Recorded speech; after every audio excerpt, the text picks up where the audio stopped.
Political parties spend millions trying to persuade you to vote for their candidate. But there's more to it than just convincing you. First, they obsess about whether you are worth convincing.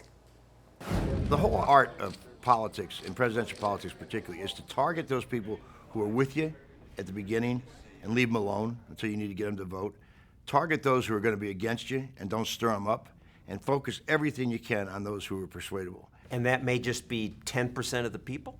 20%? Yeah, well, it used to be about 20%, but now this year, particularly, it's down to about 10%. So the art of finding that 10% is really going to be key to all this. No one did that better than Karl Rove. He pioneered what he called micro-targeting, and that was credited with winning the 2004 election.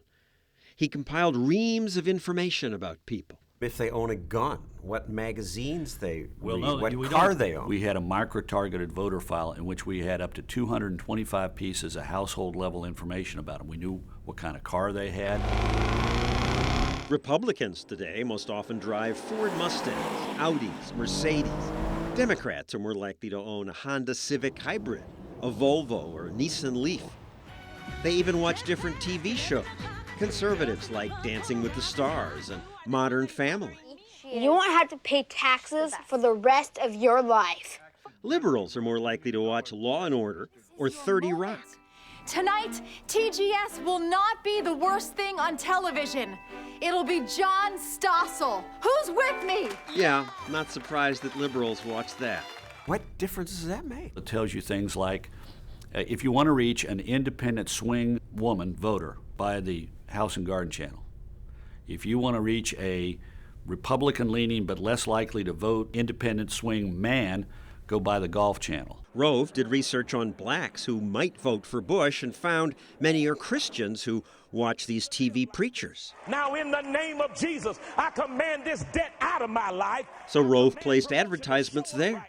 In Ohio, in 2000, Bush got 8% of the African-American vote.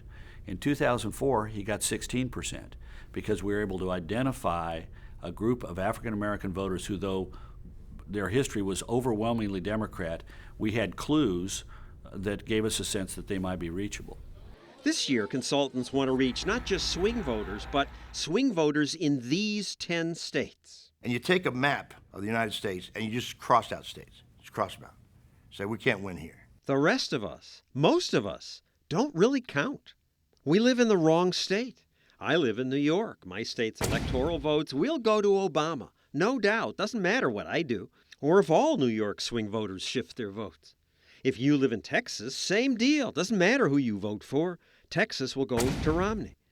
Why campaign in the other states? We don't. Why waste our time? They do go there, but just to raise money from rich people. But otherwise, the consultants ignore 40 of 50 states. This is not about a national campaign. It's about persuadable voters in a few states. That's what matters. Today, campaign managers copy Rove's numbers-based strategy.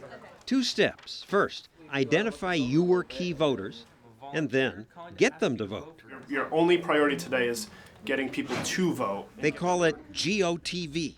My name is Marilee, and I'm a volunteer calling to ask you to vote for me. Have you had a chance to go vote yet? Hundreds and hundreds of volunteers to knock on their door. You have to call them and remind them today is caucus day, today is voting day. You call them once, you call them twice. And I was just calling to remind you that today is election day. And You can't just trust what they say on the. You call them again. Sure. You and then make show sure they up know with where their polling place is. It all boils down to this one day, so you have to make sure your voters get out there. Hi, my name is Annie. Today, the phone system's automated. A volunteer presses a button, a phone automatically dials the likely supporter, and her name pops up along with a script. Have you had a chance to go vote yet? The campaign had called these people months before. This is a very close race, and we appreciate your getting out and voting. And the computer kept track of who said they'd vote for their candidate. Then, on election day, you call them again to make sure they did. You did? Well, wonderful. Thank you, Mrs. Casey. If you suspect they might not vote. Show up with a bus, show up with a personal car. People don't just vote anymore. Now you go and pick them up and take them there. Yeah, it's an art form.